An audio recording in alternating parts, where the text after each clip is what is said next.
Hello all my dear students, welcome back to JK Career Institute and in my class again। तो जैसा कि आप सब लोग जानते हैं, हम लोग डिस्कस कर रहे हैं इलेक्ट्रोकेमिस्ट्री चैप्टर, जिसमें हम सब अभी तक पढ़ चुके हैं गैल्वेनिक सेल क्या होता है, गैल्वेनिक सेल का कंसंट्रेशन वगैरह किस तरह से उस सेल के पोटेंशियल को डिसाइड करता है और पोटेंशियल पर कंसंट्रेशन वगैरह का क्या इफेक्ट पड़ता है, टेम्परेचर वगैरह का क्या इफेक्ट पड़ता है, मींस नर्स इक्वेशन वगैरह। और एक और इम्पॉर्टेंट सेल कंसंट्रेशन सेल जिसे हम लोग बोलते हैं, उसके बारे में भी हम सब डिस्कस कर ही चुके हैं अपनी अब तक की प्रीवियस क्लासेस में। ठीक है, आज की क्लास में देखिए जो हमारा मेन टॉपिक होगा जिस पर हम डिस्कशन अपना कंटिन्यू करेंगे वो होगा इलेक्ट्रोलिटिक कंडक्टर्स को लेकर। ठीक है, in today's class we will prioritly talk about electrolytic conductors और थोड़ा सा हम लोग मेटालिक कंडक्टर्स का भी इंट्रोडक्शन इसी क्लास में अपने ले लेंगे। ठीक है, और मतलब इंट्रोडक्शन से कहने का मतलब मेरा ये है ना कि मेटालिक कंडक्टर और इलेक्ट्रोलिटिक कंडक्टर्स के बीच में जो बेसिक डिफरेंस होता है उसको हम लोग समझ लेंगे। Because in your class 12 physics आप मेटालिक कंडक्टर्स के बारे में बहुत डिटेल में पढ़ते हैं, पूरा का पूरा एक chapter current electricity is devoted to metallic conductors. तो उसके बारे में हमें यहाँ पर इन केमिस्ट्री बहुत ज़्यादा डिस्कस नहीं करना है। जो मेन फोकस होगा हमारा वो हम रखेंगे किसके ऊपर, इलेक्ट्रोलिटिक कंडक्टर्स के ऊपर। तो I hope you will understand. शुरू करते हैं चलिए आज की क्लास को। यहाँ से देखिए सबसे पहले ना मैं आपको बेसिक डिफरेंस बताता हूँ कि मेटालिक कंडक्टर्स और इलेक्ट्रोलिटिक कंडक्टर्स में बेसिक डिफरेंस क्या होता है। ठीक है, अच्छा उससे पहले मेरे ख्याल से हमें ये समझ लेना चाहिए कि व्हाट आर इलेक्ट्रोलिटिक कंडक्टर्स।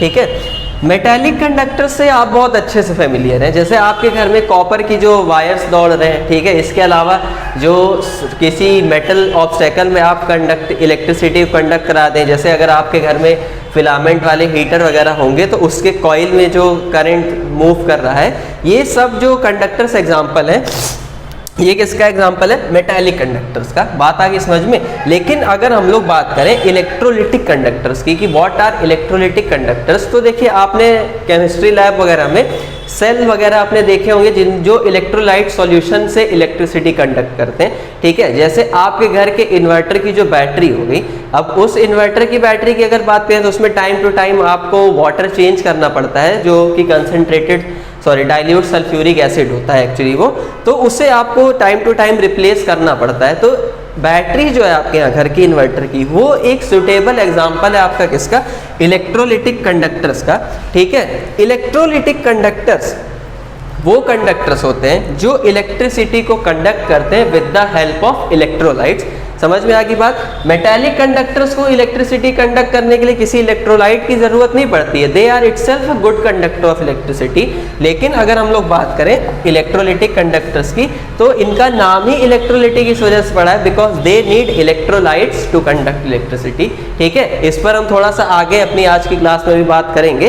तो बेसिक डिफरेंस एक हम इनके बीच में चलिए समझ लेते हैं। अगर हम लोग बात करें मेटालिक कंडक्टर्स की, तो मेटालिक कंडक्टर्स में इलेक्ट्रिसिटी का जो फ्लो होता है वो होता है ड्यू टू इलेक्ट्रॉन्स। ठीक है, मेटालिक कंडक्टर में इलेक्ट्रिसिटी कंडक्ट होने का रीजन क्या है, फ्री इलेक्ट्रॉन्स जो कि उस मेटल के अंदर प्रेजेंट होते हैं। समझ में आ गई बात। लेकिन अगर इलेक्ट्रोलिटिक कंडक्टर से हम लोग बात करें स्टूडेंट्स, तो इलेक्ट्रोलिटिक कंडक्टर में जो इलेक्ट्रिसिटी कंडक्शन का रीजन होता है वो होते हैं फ्री आयंस। बात आ रही है आपको समझ में। यहाँ पर आपकी इलेक्ट्रिसिटी जो है वो आयंस की वजह से कंडक्ट होती है, और ये आयन आपको मिलेंगे कब, जब आपका इलेक्ट्रोलाइट जो है वो कोई एक्वस सॉल्यूशन में होगा, किसी एक्वस सॉल्यूशन में, या फिर वो मोल्टेन स्टेट यानी कि पिघली हुई अवस्था में होगा। बात आ रही ना आपको समझ में। मोल्टेन स्टेट मतलब उसे आप मेल्ट कर दीजिए तो उसमें फ्री आयंस होंगे, या फिर आप उसे पानी में डाल दीजिए इलेक्ट्रोलाइट को, तो जो एक्वस सॉल्यूशन बनेगा उसमें उसके फ्री आयंस होंगे। समझ में आ रही बात। तो electrolytic conductors conduct electricity with the help of this free ions. अच्छा, नेक्स्ट अगर हम बात करें तो देखिए इन मेटालिक कंडक्टर्स जब भी इलेक्ट्रिसिटी कंडक्ट होती है तो आपको कोई भी फिजिकल या फिर केमिकल चेंज यहाँ पर देखने को नहीं मिलता है। सिर्फ और सिर्फ टेम्परेचर थोड़ा बहुत रेज हो जाता है, थोड़ा बहुत आपका कंडक्टर हीट हो जाता है, इसके अलावा कोई भी आपको फिजिकल या केमिकल चेंज अपीयर नहीं होता है। जैसे आपके घर में कॉपर की वायर में जो इलेक्ट्रिसिटी जब कंडक्ट हो रही है तो आपको वायर ना एज इट इज दिखाई पड़ती है, आप उसमें आप किसी भी तरह का चेंज ऑब्जर्व नहीं करते। बस अगर आप तार को इंसुलेटर अगर उसके ऊपर लगा हुआ है छू कर देखेंगे, ऐसा नहीं कि वो विदाउट इंसुलेटेड वायर उसको टच किया तो फिर तो हो गया काम, ठीक है। तो इंसुलेटेड वायर को टच करके अगर आप देखिए तो थोड़ा सा आपको वार्मिंग फील होगी, उसके अलावा कोई भी चेंज अपीयर नहीं होगा आपके सामने। किसमें? मेटालिक कंडक्टर्स की अगर हम बात करें। बट इन इलेक्ट्रोलाइटिक कंडक्टर्स यहाँ पर आपको physical as well as chemical दोनों तरह के चेंजेस देखने को मिलते हैं जब भी किसी इलेक्ट्रोलाइटिक कंडक्टर से इलेक्ट्रिसिटी पास होती है। फिजिकल चेंजेस भी होते हैं, जैसे कि इलेक्ट्रोलाइटिक रॉड वगैरह का यहाँ पे सॉल्यूशन में मेल्ट हो जाना, ये फिजिकल चेंज है। और केमिकल चेंजेस तो होते ही है, बिकॉज यहाँ पर इलेक्ट्रोलाइट्स वगैरह इन्वॉल्व है, तो आयंस का एनोड और कैथोड पर ट्रांसमिशन वगैरह, ये केमिकल चेंजेस यहाँ पर अकर होते हैं। समझ में आ गई बात आपको? ये एक और बेसिक डिफरेंस था इनके बीच में। अच्छा, अगले डिफरेंस की अगर हम लोग देखिए बात करें तो बेसिकली अब ये डिफरेंस नहीं, एक टाइप की सिमिलैरिटी आपको इन दोनों में बताता हूँ। मेटालिक कंडक्टर्स भी ओम्स लॉ को फॉलो करते हैं, as well as electrolytic conductors भी ओम्स लॉ को फॉलो करते हैं। तो ये जो ओम्स लॉ है ना, Ohm's law means V is equals to IR, जो आपने पढ़ा था आपकी 10th क्लास में। V upon I is constant, Ohm's law जो था एक्चुअली, ठीक है। तो ओम्स लॉ एक कॉमन कड़ी है इन दोनों टाइप ऑफ कंडक्टर्स के बीच में, मेटालिक कंडक्टर्स और इलेक्ट्रोलाइटिक कंडक्टर्स के बीच में ओम्स लॉ ही ऐसी चीज है जो दोनों फॉलो करते हैं। समझ में आ रही बात? इसके अलावा अभी आगे इसी चैप्टर में आपको एक पढ़ाऊंगा फैराडेज लॉ, ठीक है। फैराडेज लॉ, जब मैं इलेक्ट्रोलिसिस के केस पे आऊंगा तो मैं यहाँ पर इसकी बात करूंगा। तो फैराडेज लॉ की देखिए अगर हम बात करें, अभी आप नाम सुन लीजिए, मेटालिक कंडक्टर्स का फैराडेज लॉ से कोई भी लेना देना नहीं होता है। मतलब ये लोग ना फैराडे लॉ को फॉलो नहीं करते हैं। कौन? Metallic conductors. But electrolytic conductors follow करते हैं किसको? फैराडे लॉ को, बहुत ही अच्छे तरीके से। समझ में आ रही बात आपको? चलिए, ये तो एक छोटा सा बेसिक डिफरेंस और था। अगली अगर हम बात करें कि रेजिस्टेंस वगैरह पे क्या इफेक्ट पड़ता है इनका टेम्परेचर के साथ में, तो देखिए in case of metallic conductors जब वायर का टेम्परेचर हम इंक्रीज करते हैं या फिर कंडक्टर का टेम्परेचर इंक्रीज करते हैं तो वहां पर कंडक्टर का रेजिस्टेंस क्या होता है? बढ़ जाता है। मतलब अगर हम मेटालिक कंडक्टर के केस में बोले कि अगर मैं टेम्परेचर यानी T इंक्रीज कर रहा हूं तो R यहाँ पर क्या होता है? इंक्रीज हो जाता है। रेजिस्टेंस के इंक्रीज होने का मतलब क्या है? इलेक्ट्रिसिटी के फ्लो में बहुत ही ज्यादा रुकावट का होना, ठीक है। इसी वजह से आपका वायर और ज्यादा हीट होने लगता है, ठीक। लेकिन in case of electrolytic conductors जब टेम्परेचर आपका इंक्रीज होता है तो इनका रेजिस्टेंस जो है ना वो डिक्रीज होता है। मतलब इनका टेम्परेचर जितना ज्यादा बढ़ेगा रेजिस्टेंस इनका उतना ही ज्यादा कम होता जाएगा। मतलब इनसे जो इलेक्ट्रिसिटी का फ्लो है वो अब और अच्छे तरीके से होगा। बात आ गई ना आपको समझ में? तो ये था कुछ बेसिक डिफरेंस मेटालिक कंडक्टर्स और इलेक्ट्रोलाइटिक कंडक्टर्स के बीच में, जो कि आपको ध्यान भी रखना होगा, ठीक है। ये बताने का मेरा बस रीजन ये है ना, क्योंकि अब इसी में से कुछ अच्छी अच्छी बातों को, कुछ अच्छे अच्छे पॉइंट्स को ना हम आगे यूज करेंगे जब हम कंडक्टिविटी वगैरह डिसाइड करेंगे इलेक्ट्रोलाइटिक कंडक्टर्स की, उस पॉइंट को समझते समय, ठीक है। तो आई होप आप इसको अच्छे से ध्यान में रखेंगे। अब चलिए इलेक्ट्रोलाइटिक कंडक्टर्स क्या होते हैं इनकी तो हमने बात कर ली, लेकिन इलेक्ट्रोलाइटिक कंडक्टर्स से जो इलेक्ट्रिसिटी कंडक्ट होती है वो किस तरह से होती है, अब हम थोड़ा सा इसे समझ लेते हैं इस टर्म को, कि इनसे इलेक्ट्रिसिटी के कंडक्ट होने का कारण क्या है। दूसरा, इनकी कुछ शक्ल सूरत कैसे दिखती है इलेक्ट्रोलाइटिक कंडक्टर्स की, वो भी मैं यहाँ पे आपको दिखाने की कोशिश करूँगा थोड़ा। तो अब हम लोग किसके बारे में बात करने जा रहे हैं? कंडक्टिविटी के बारे में। और किसकी कंडक्टिविटी? इलेक्ट्रोलाइटिक कंडक्टर्स की। तो आप ध्यान में रखेंगे। समझ में आई बात? चलिए, अगर हम लोग देखिए बात करें इलेक्ट्रोलाइटिक कंडक्टर्स की कंडक्टिविटी की, तो उससे पहले जो हमको एक इम्पॉर्टेंट टर्म समझना होता है वो होगा इलेक्ट्रोलाइट्स का, ठीक है। देखिए, अगर हम लोग अपने आसपास के सब्सटेंसेस को इलेक्ट्रिकल कंडक्टिविटी के बेसिस पर डिवाइड करें कि मतलब कौन इलेक्ट्रिसिटी को कंडक्ट करता है और कौन इलेक्ट्रिसिटी को कंडक्ट नहीं करता है, तो इस बेसिस पर हम अपने आसपास के सब्सटेंसेस जो भी है हमारे आसपास उन्हें दो कैटेगरीज में डिवाइड कर सकते हैं। एक होते हैं मेरे इलेक्ट्रोलाइट्स, दूसरे होते हैं नॉन इलेक्ट्रोलाइट्स, ठीक है। ये तो आप सभी जानते हैं, बड़े अच्छे से आपको पढ़ाया भी जाता है 10th क्लासेस वगैरह में, अगर आपने अच्छे से पढ़ा होगा तो, ठीक। इलेक्ट्रोलाइट्स और नॉन इलेक्ट्रोलाइट्स। अच्छा, नॉन इलेक्ट्रोलाइट्स वो सब्सटेंस होते हैं जो इलेक्ट्रिसिटी को कंडक्ट नहीं करते। मतलब अगर आप इनका सॉल्यूशन बनाएं या फिर इन्हें मोल्टेन स्टेट में भी रखें तो ये सब्सटेंस अपने अंदर से इलेक्ट्रिसिटी का फ्लो अलाउ नहीं करते हैं, मतलब इनके थ्रू आप कोई भी इलेक्ट्रिसिटी पास नहीं करवा सकते हैं। तो ये सब्सटेंसेस आपके क्या होते हैं, नॉन इलेक्ट्रोलाइट्स। समझ में आ गई बात। लेकिन वो सब्सटेंस जिनके एक्वस सॉल्यूशंस में से या फिर उन्हें की मोल्टेन स्टेट में से आप उनके अंदर से इलेक्ट्रिसिटी को फ्लो करवा सके वो कहलाते हैं हमारे लिए इलेक्ट्रोलाइट्स। ठीक, जिनके एक्वस सॉल्यूशन से आप इलेक्ट्रिसिटी को पास करा सके। समझ में आ गई बात। अब इलेक्ट्रोलाइट्स में भी देखिए आपके जो इलेक्ट्रोलाइट्स होते हैं वो दो टाइप के होते हैं। एक तो होते हैं स्ट्रॉन्ग इलेक्ट्रोलाइट्स और दूसरे होते हैं वीक इलेक्ट्रोलाइट्स। समझ में आई बात।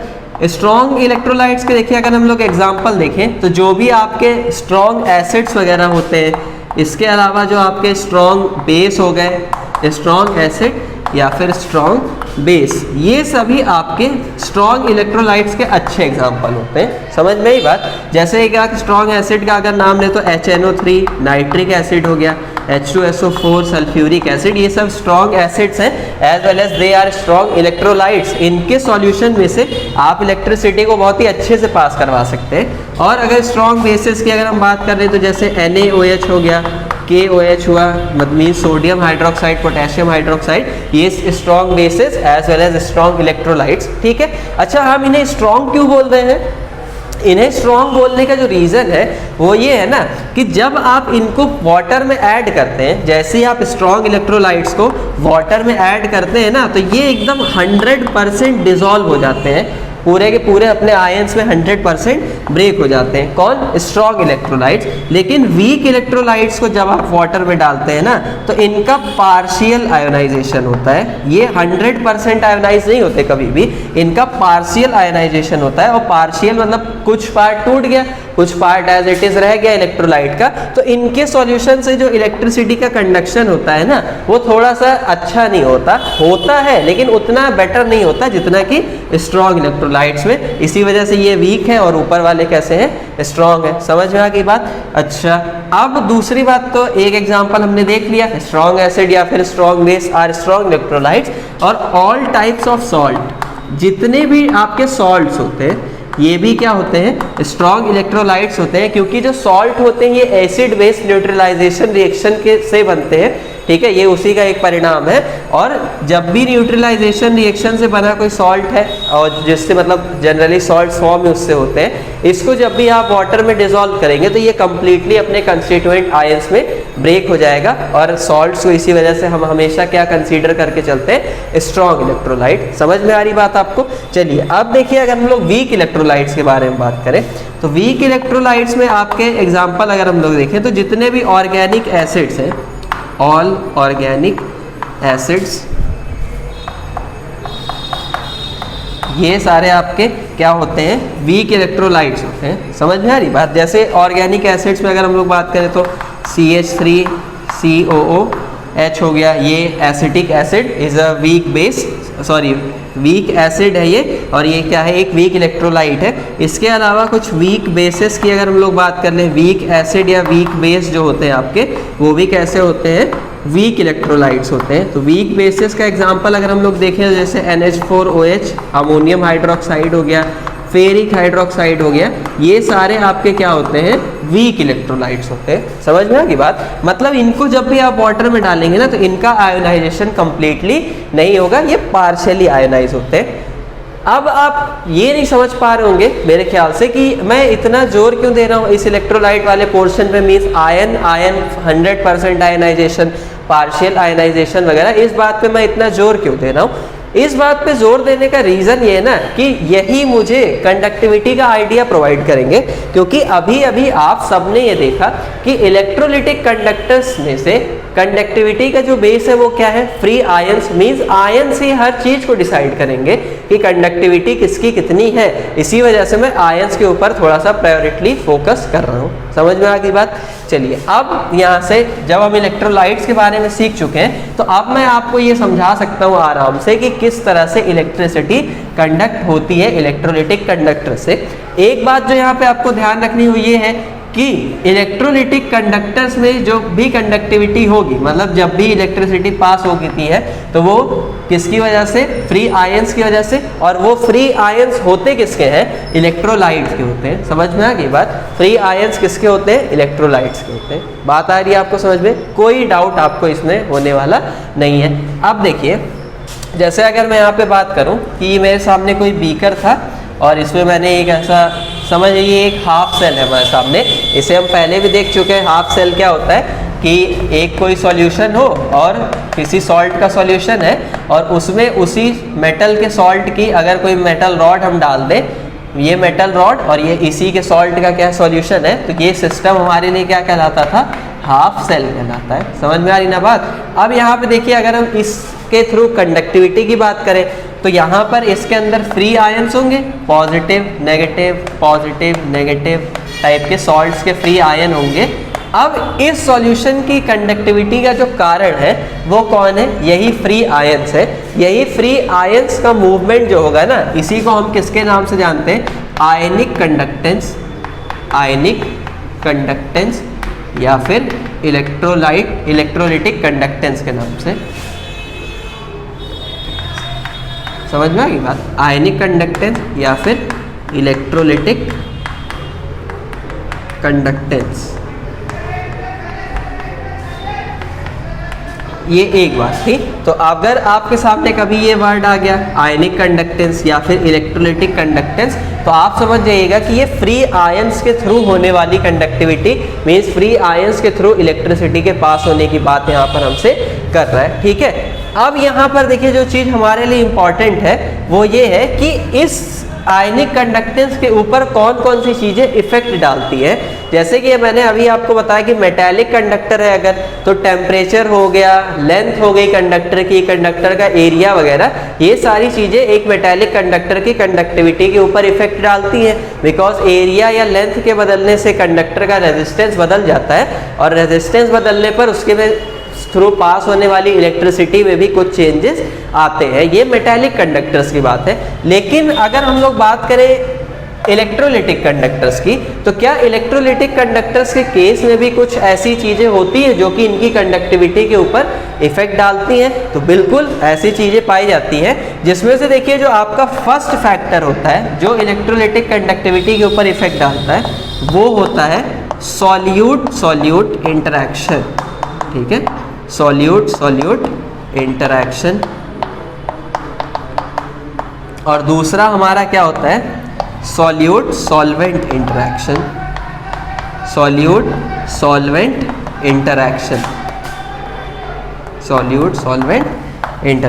समझ में आ गई बात। अब आप सबने पढ़ा है सॉल्यूशन चैप्टर, जस्ट इसके पहले ही मैंने जो चैप्टर पढ़ाया था। अच्छा, सॉल्यूशन चैप्टर जो फर्स्ट चैप्टर एक्चुअली हमने पढ़ा था, सबसे पहले हमने सॉल्यूशन पढ़ा था, फिर इसके बाद हमने केमिकल काइनेटिक्स पढ़ा था और देन इलेक्ट्रोकेमिस्ट्री हमने यहाँ पे स्टार्ट किया है, जिसका भी अभी हम जस्ट कंप्लीट ही करने वाले हैं। कुछ लेक्चर्स इसके और होंगे, फिर उसके बाद जो हमारा नेक्स्ट चैप्टर चलना होगा वो देखेंगे। अच्छा, जो बच्चे हमसे स्टार्टिंग से जुड़े हुए हैं, जो लेक्चर्स वगैरह अच्छे से अटेंड कर रहे हैं, वो तो पूरा शेड्यूल क्या है वो सारी चीज़ें जानते ही हैं। जो बच्चे नए जुड़ रहे हैं, जो इस वीडियो को पहली बार देख रहे हो, उनको मैं बता दूं कि इतने chapters means solution, chemical kinetics वगैरह एज वेल एज इलेक्ट्रोकेमिस्ट्री के भी कुछ लेक्चर्स हम कवर कर चुके हैं। तो अगर आपने वो चैप्टर्स नहीं पढ़े हैं तो एक बार जरूर जाके उन चैप्टर्स को भी पढ़िएगा। काफ़ी अच्छे वे में, काफ़ी अच्छे तरीके से मैंने पढ़ाया उन चैप्टर्स को। और जो फीडबैक होगा अपना वो भी ज़रूर दीजिएगा, बिकॉज आप लोग फीडबैक देंगे तो मैं इंटरेक्ट कर पाऊँगा आपसे थोड़ा और अच्छे तरीके से। आपके भी विचार मुझे पता चलेंगे, मेरे विचार तो मैं वीडियो में आपके सामने रखता ही हूँ, तो थोड़ा सा हमारे बीच में एक बॉन्ड अच्छा सा बना रहेगा, जो कि बहुत ज़रूरी होता है। एक स्टूडेंट एक टीचर के बीच में बॉन्डिंग बहुत ही ज़रूरी होती है। समझ में आ गई बात। चलिए आगे बढ़ते हैं। तो दो चीज़ों के बारे में हम यहाँ बात करेंगे। First is my solute interaction and second one is solute solvent interaction. Solute क्या होता है, जिसको मैं ऐड कर रहा हूँ, ठीक है, और सॉल्वेंट क्या होता है, जिसके अंदर ऐड कर रहा हूँ। जैसे अगर मैं वाटर के अंदर HNO3 को ऐड कर दूं तो वाटर तो मेरा सॉल्वेंट होगा, but HNO3 means nitric acid is my solute. तो अब आप समझ गए होंगे सॉल्यूट सॉल्वेंट का मतलब। जो बच्चे सॉल्यूशन चैप्टर पढ़ चुके हैं वो तो इसे बिल्कुल अच्छे से समझ गए होंगे। अब देखिए यहाँ पर अगर हम लोग आगे बढ़े थोड़ा सा देखें कि ये किस तरह से इफेक्ट डालती हैं ये चीज़ें कंडक्टिविटी के ऊपर, तो उसे समझ लेते हैं। चलिए मानिए ये मेरे पास कोई एक हाफ सेल है, ठीक है, जिसमें ये मेरा सॉल्वेंट था और इसमें मैंने कोई सॉल्यूट ऐड करके रखा हुआ है, ठीक है, और ये रहा हमारा इलेक्ट्रोड इसके अंदर। अब अगर देखिए मान लीजिए यहाँ पर ये रहा आपका पॉजिटिव पार्ट, ये नेगेटिव पार्ट और ये पॉजिटिव नेगेटिव पार्ट, ऐसे यहाँ पर पॉजिटिव नेगेटिव आयंस इसके अंदर भरे हुए हैं। समझ में आ गई बात।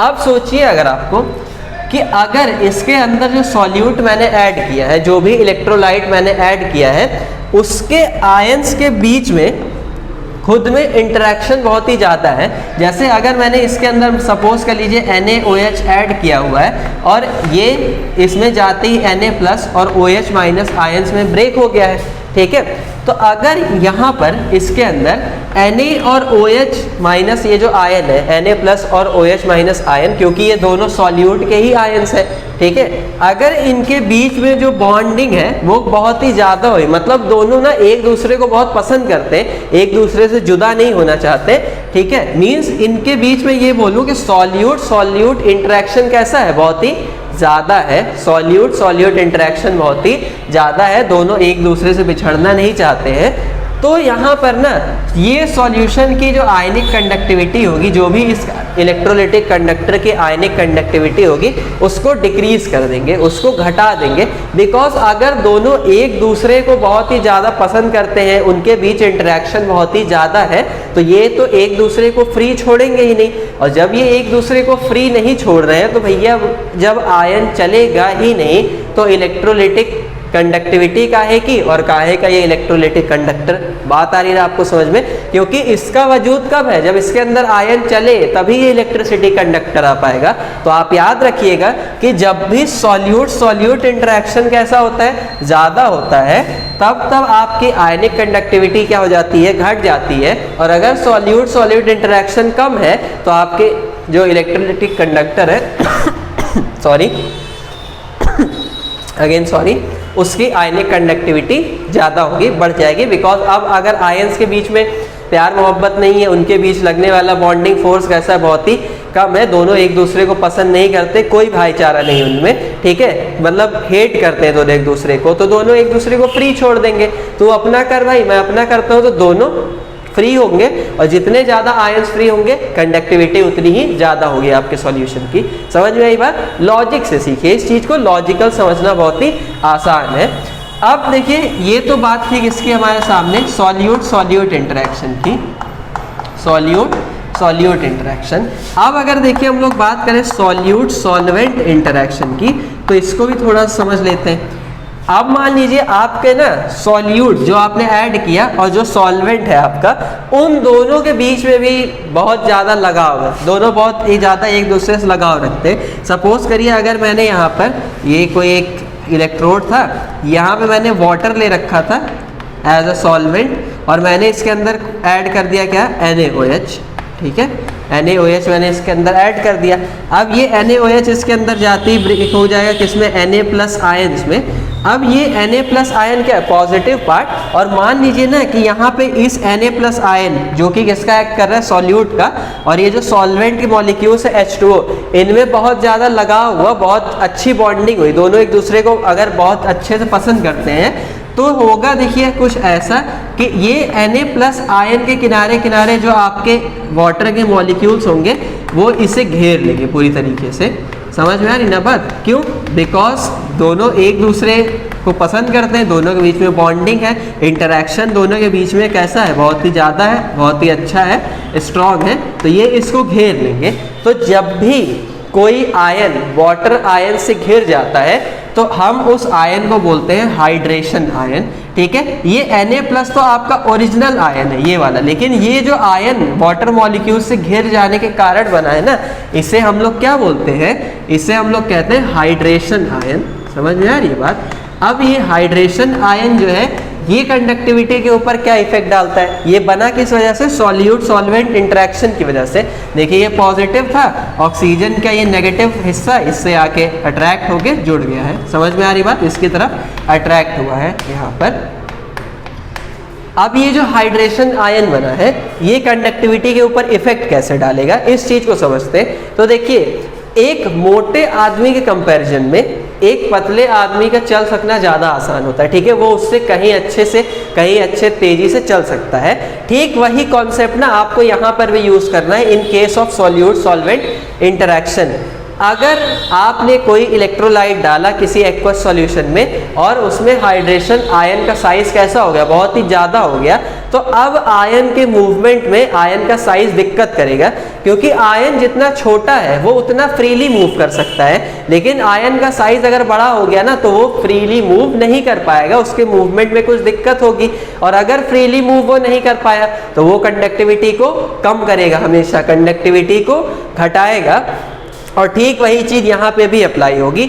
अब यहाँ पे देखिए, हाइड्रेशन आयन का साइज जब बड़ा हो गया है तो आपकी इलेक्ट्रोलिटिक कंडक्टिविटी घट जाएगी, डिक्रीज हो जाएगी। तो इस पॉइंट को भी अब देखिए आपको याद रखना होगा। समझ में आ रही ना बात?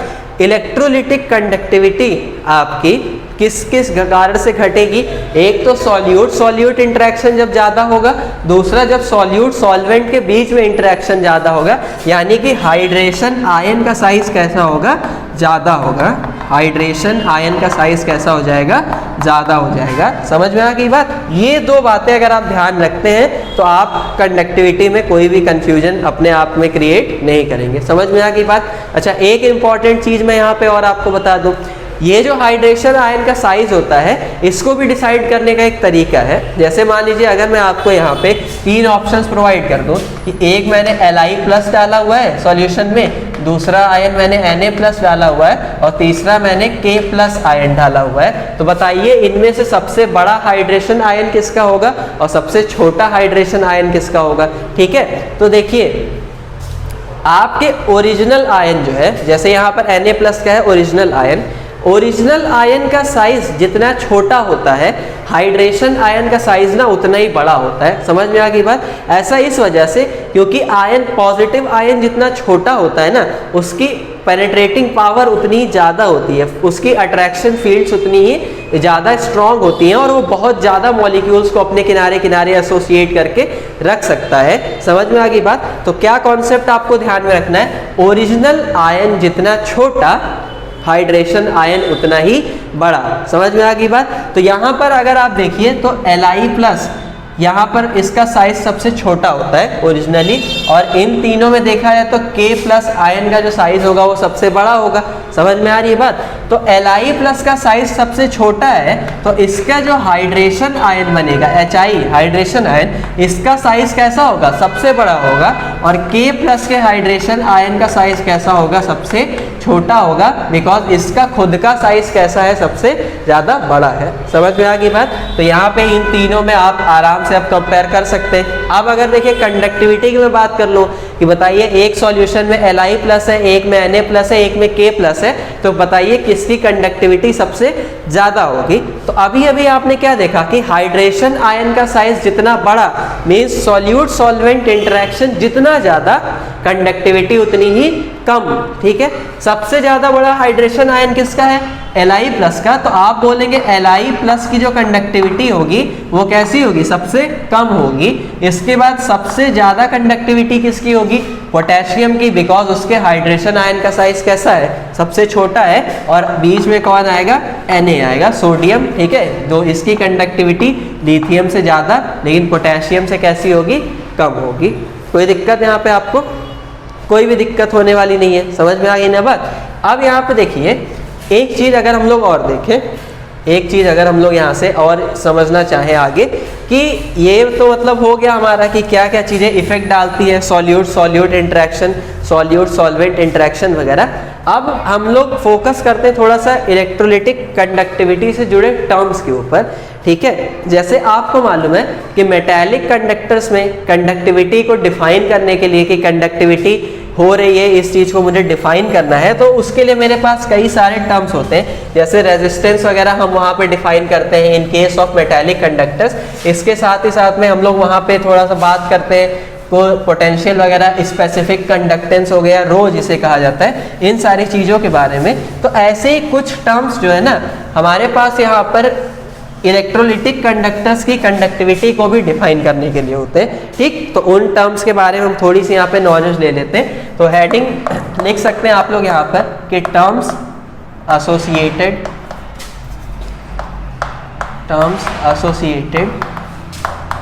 विद इलेक्ट्रोलिटिक कंडक्टर्स,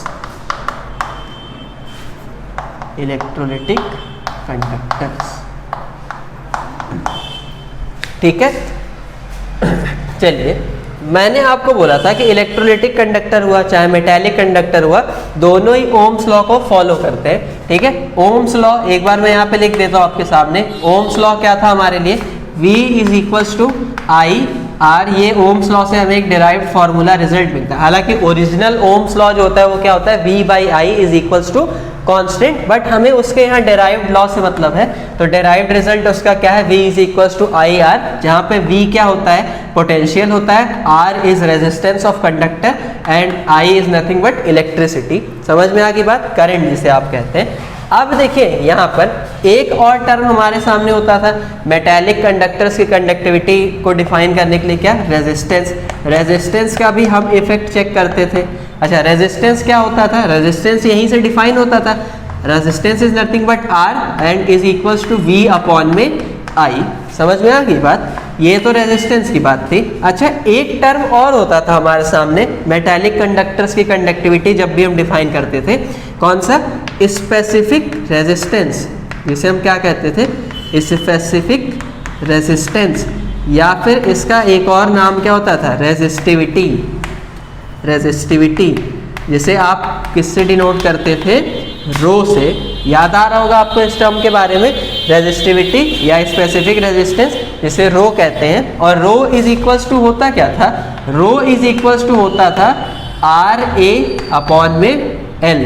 ठीक है ना? ये आपके लिए रो का स्पेसिफिक रेजिस्टेंस यानी रेजिस्टिविटी का फॉर्मूला होता था, rho is equals to RA upon में L। ठीक है। अच्छा, रो होता क्या था? इसकी डेफिनेशन अगर हम देखें, हालांकि कोई हमें नीड नहीं है बट फिर भी देख लेते हैं एक बार, कि एक ऐसा कंडक्टर जिसकी लेंथ क्या हो? 1 यूनिट हो और उसका एरिया भी क्या हो? 1 यूनिट का स्क्वायर हो, उसकी कंडक्टिविटी, उसका रेजिस्टेंस किसके बराबर होता है? स्पेसिफिक रेजिस्टेंस यानी रो के बराबर होता है। ठीक है। जैसे ये जो रेजिस्टिविटी है ना, ये है तो एक टाइप से रेजिस्टेंस ही, लेकिन हर समय का रेजिस्टेंस नहीं है। ये एक पर्टिकुलर केस का रेजिस्टेंस है जब कंडक्टर की लेंथ कितनी है? 1 मीटर और उसका एरिया कितना है? 1 मीटर स्क्वायर के बराबर है। ठीक है। तो इस टर्म्स का हालांकि यहाँ पे हमें कोई बहुत ज़्यादा खास काम है नहीं, हमें जो फॉर्मूला ध्यान रखना है, ये फॉर्मूला इंपॉर्टेंट हमारे लिए कि rho is equals to RA upon में L। ठीक है। ये किसके रिलेटेड टर्म्स थे? ये टर्म्स जो है आपकी, ये किससे रिलेटेड है? मेटालिक कंडक्टर्स की कंडक्टिविटी से। लेकिन हमारे पास ना इलेक्ट्रोलिटिक कंडक्टर्स की कंडक्टिविटी वाले भी कुछ टर्म्स होते हैं। वो क्या क्या होते हैं? सबसे पहला देखिए जो टर्म होता है आपका, उसे हम बोलते हैं कंडक्टेंस। क्या बोलते हैं? कंडक्टेंस। फर्स्ट टर्म, इसे डिनोट किया जाता है C से। ठीक है ना? अच्छा, नाम देखिए सुनने में कितना रिलेट करता है, कंडक्टेंस। ठीक है। ऐसे ही एक टर्म हमारे सामने यहाँ पर भी है, क्या? रेजिस्टेंस। देखिए दोनों के नाम पढ़ने में एक जैसे लग रहे हैं ना, कंडक्टेंस, रेजिस्टेंस एक जैसा, तो रिलेशन भी दोनों में ऐसे ही होता है। कंडक्टेंस जो होता है इज इनवर्सली प्रोपोर्शनल टू होता है R, रेजिस्टेंस का। मतलब जो भी आपका इलेक्ट्रोलिटिक कंडक्टर है उसके रेजिस्टेंस का रेसिप्रोकल ही क्या कहलाता है? उसकी कंडक्टेंस कहलाता है। समझ में आ रही बात आपको यहाँ से? तो कंडक्टेंस की अगर आपको कभी डेफिनेशन देनी हुई तो आप बोलेंगे the reciprocal of resistance of electrolytic conductor is known as conductance. समझ में आई बात? याद रखने का तरीका क्या है? Conductance, resistance. देखिए जो सिमिलर, जिनका प्रोनाउंसिएशन कैसा है? सिमिलर है, जिनके प्रोनाउंस करने का वे कैसा है? एक जैसा। कंडक्टेंस, रेजिस्टेंस, वो उन्हीं के बीच में रिलेशन होता है। तो C is inversely proportional to R। ठीक है। ये तो एक हो गया हमारे सामने। दूसरा देखिए, अगर इसकी यूनिट की बात करेंगे तो इसकी यूनिट आपके लिए क्या हो जाएगी? Ohm inverse. ओम इनवर्स जिसे आप साइमन भी कहते हैं। ठीक है ना? ओम इनवर्स को ही हम लोग साइमन कह के भी बुलाते हैं। क्यों? क्योंकि R है यहाँ पे, R की यूनिट ओम, तो कंडक्टेंस की यूनिट क्या हो जाएगी? ओम इनवर्स के बराबर, because C is inversely proportional to R। तो ये कंडक्टेंस की यूनिट हो गई। समझ में आ रही बात? अब देखिए यहाँ से एक टर्म और होता है हमारे सामने इलेक्ट्रोलिटिक कंडक्टर्स की कंडक्टिविटी के लिए, जिसका नाम होता है स्पेसिफिक कंडक्टिविटी। आप देखिए एकदम रिलेट करता है, जैसे यहाँ पे रेजिस्टेंस के लिए क्या था स्पेसिफिक रेजिस्टेंस, वैसे यहाँ पे कंडक्टेंस के लिए हमारे सामने क्या होता है स्पेसिफिक कंडक्टेंस, ठीक है ना, स्पेसिफिक कंडक्टेंस। अच्छा, हम कभी भी ना स्पेसिफिक रेजिस्टेंस को इस नाम से बुलाते ही नहीं है, हम हमेशा उसे क्या कह के बुलाते हैं, रेजिस्टिविटी कह के बुलाते हैं। तो उसी तरह से यहाँ पर भी ना हम कभी भी ना स्पेसिफिक कंडक्टेंस नाम यूज ही नहीं करते, हम यहाँ पे जो नाम यूज करते हैं वो होता है कंडक्टिविटी। कौन सा नाम यूज करते हैं हम, कंडक्टिविटी। ये भी देखिए एकदम रिलेट करता हुआ नाम है। In case of metallic conductor ये रेजिस्टिविटी है, in case of electrolytic conductor conductivity. Pronunciation देखिए कितना सेम सिमिलर है दोनों का, ठीक है। इसे डिनोट किया जाता है किससे, ऐसे स्मॉल के, दिस के दिख रहा होगा आपको, बट दिस इज कप्पा, ठीक है। एक ग्रीक लेटर है जिसे क्या कहते हैं, कप्पा। समझ में आ गई बात, ऐसा स्मॉल के, इसे कहते हैं कप्पा। समझ में आई बात, not papa, this is kappa. अब कप्पा होता क्या है, तो जो स्पेसिफिक कंडक्टेंस या फिर कंडक्टिविटी होती है कप्पा, ये आपके रेजिस्टिविटी का रेसिप्रोकल होती है। मतलब इलेक्ट्रोलिटिक कंडक्टर की रेजिस्टिविटी का जो रेसिप्रोकल होता है उसे हम किस नाम से जानते हैं, कंडक्टिविटी, यानी कि कप्पा के नाम से। समझ में आ गई बात। अब तो आप एकदम इसमें कंफ्यूज होंगे नहीं, देखिए एकदम रिलेट करता हुआ टर्म है। कंडक्टेंस चाहिए तो रेजिस्टेंस को याद कर लीजिए, और कंडक्टिविटी यानी कप्पा चाहिए तो रेजिस्टिविटी को याद कर लीजिए। हाँ, जरूरी है कि आपको ये रो और आर के बारे में इंफॉर्मेशन पता होनी चाहिए, नॉलेज होनी चाहिए, ठीक है। अच्छा, यहाँ से देखिए अगर हम लोग अब रो का जो फॉर्मूला था उससे रो की वैल्यू यहाँ पे रिप्लेस करें तो देखिए कुछ बनेगा। चलिए इसे रफ कर देता हूँ, क्योंकि इससे हमारा जो भी नाता रिश्तेदारी हमें देखनी थी वहाँ पे हम रिलेट कर चुके हैं। तो देखिए यहाँ से हम थोड़ा कंटिन्यू करते हैं। कप्पा, ऐसे भी लिख देता हूँ, कप्पा इज, मैं ऐसे बनाता हूँ कप्पा, समझ जाएंगे ना आप। हाँ, तो kappa is inversely proportional to 1 में रो। समझ में आ गई बात। अच्छा, यहाँ पे एक कांस्टेंट कोई आएगा तो इसे आप फॉर्मली ये भी लिख सकते हैं कि कप्पा इज इक्वल्स टू 1 में रो, ठीक है। कोई दिक्कत नहीं है, आप यहाँ पे इस इनवर्सली प्रोपोर्शनल वैसे इक्वालिटी से रिप्लेस कर सकते हैं। एक कोई कांस्टेंट आएगा यहाँ पे जिसकी कोई वैल्यू वगैरह होगी तो उससे हमारा कोई लेना देना नहीं होता है। अब अगर रो की वैल्यू यहाँ पे हम देखिए सब्सटीट्यूट करें तो रो इज इक्वल्स टू क्या होता है, आर इंटू ए अपॉन में एल, यही होता है। तो रो की वैल्यू अगर यहाँ पुट करूंगा तो देखिए कप्पा इज इक्वल्स टू आ जाएगा 1 में आर इंटू ए अपॉन में एल आएगा, तो ये एल ऊपर जाते ही बन जाएगा 1 में आर इंटू एल बाई ए। ऐसा समझ में आ गई बात। यहाँ पे अब देखिए इस कैपिटल ए को ना हम स्मॉल ए से रिप्लेस कर देते हैं। स्मॉल ए और एल अब यहाँ पे है क्या, मैं आपको ये बताता हूँ। ये जो एल है ये है लेंथ ऑफ इलेक्ट्रोड, जो आपने इलेक्ट्रोलिटिक कंडक्टर में इलेक्ट्रोड यूज किया है ये उसकी लेंथ है, और ए यहाँ पे क्या है, एरिया ऑफ इलेक्ट्रोड है, ठीक है।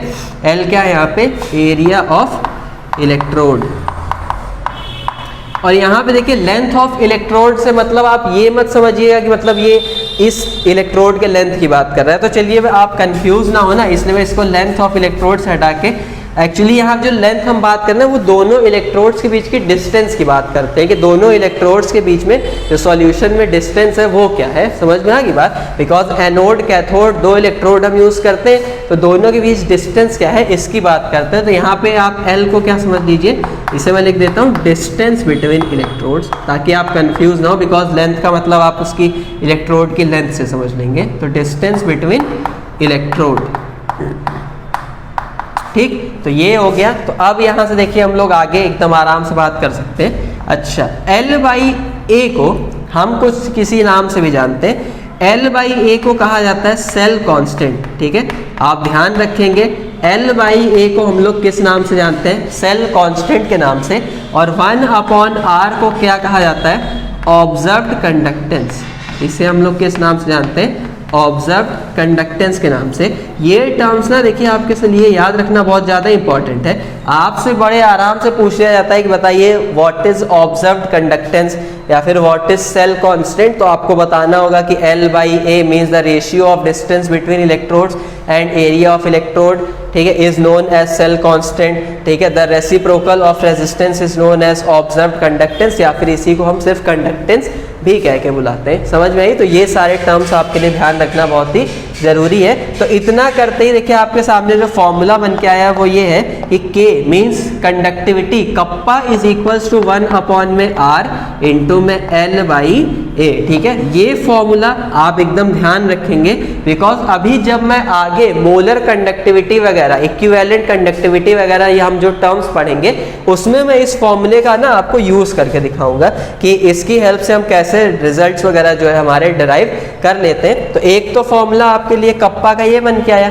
दूसरा फॉर्मूला जो कप्पा का आपके सामने बन के आएगा वो क्या कि kappa is equals to observed conductance means 1/R into cell constant यानी L/A। देखिए 1/R is observed conductance and L/A is cell constant, तो kappa means conductivity is equals to observed conductance into cell constant. समझ में आ रही बात? तो इतना करते ये कप्पा का दूसरा फॉर्मूला आपके सामने बन जाएगा। तो स्टूडेंट्स आज की अपनी क्लास हम लोग यहीं पे स्टॉप करते हैं। आज की क्लास में हमने क्या क्या सीखा कि इलेक्ट्रोलिटिक कंडक्टर्स क्या होते हैं, मेटालिक कंडक्टर्स ये किस तरह से डिफरेंट होते हैं, और इनसे इलेक्ट्रिसिटी कंडक्शन के लिए जो डिफरेंट टर्म्स जैसे कंडक्टिविटी क्या होती है, कप्पा, कंडक्टेंस वगैरह क्या होती है, इन सब के बारे में हम लोग ने सीख लिया। नेक्स्ट क्लास में मैं आपको दो डिफरेंट इलेक्ट्रोलिटिक कंडक्टर्स वगैरह की कंडक्टिविटी को कंपेयर करके दिखाऊंगा, और साथ ही साथ में मोलर कंडक्टिविटी क्या होती है, इक्विवेलेंट कंडक्टिविटी वगैरह क्या होती है, और ये किस तरह से किसी इलेक्ट्रोलिटिक कंडक्टर की कंडक्टिविटी के ऊपर इफेक्ट डालती है। इन सब चीज़ों के बारे में हम लोग सीखेंगे, बट वो आपको तब समझ में आएगा जब आपको ये सारी चीज़ें पता होंगी। ये सारे बेसिक टर्म्स जो आपको मालूम होने चाहिए ये आपको पता होंगे, तभी आप उन्हें समझ पाएंगे। समझ में आ रही बात? तो इस बात को एकदम गांठ बांध दीजिएगा, अच्छे से याद रखिएगा, और कोशिश ये करिएगा कि इस वीडियो को जितना ज़्यादा से ज़्यादा हो सके अपने फ्रेंड्स में शेयर करिएगा, ताकि ये नॉलेज जो कि फ्री ऑफ कॉस्ट है उन तक भी पहुंच सके, ठीक है। क्योंकि लॉकडाउन में तो आपको मालूम है सबका बेड़ा अच्छे से गर्क हो चुका है, तो इस चीज़ को भी थोड़ा ध्यान रखिएगा। अगर वीडियो से रिलेटेड कोई भी आपको ऐसा कॉन्सेप्ट है जो समझ में ना आ रहा हो क्लास का, तो उसको आप कमेंट सेक्शन में हमसे डिस्कस भी कर सकते हैं। और अगर ये वीडियो आपको अच्छा लगता हो, आपको लगा कि आज आपने कुछ अच्छी बात सीखी है आज की क्लास में, तो इसे लाइक करना मत भूलिएगा। और अगर आप नए हैं तो चैनल को सब्सक्राइब भी जरूर कर लीजिएगा। नोटिफिकेशंस तो ऑन करना ही करना मस्ट है एकदम, ताकि आप अपडेट हो सके हमारा जो भी कंटेंट पड़ता है। Till then stay safe, bye bye.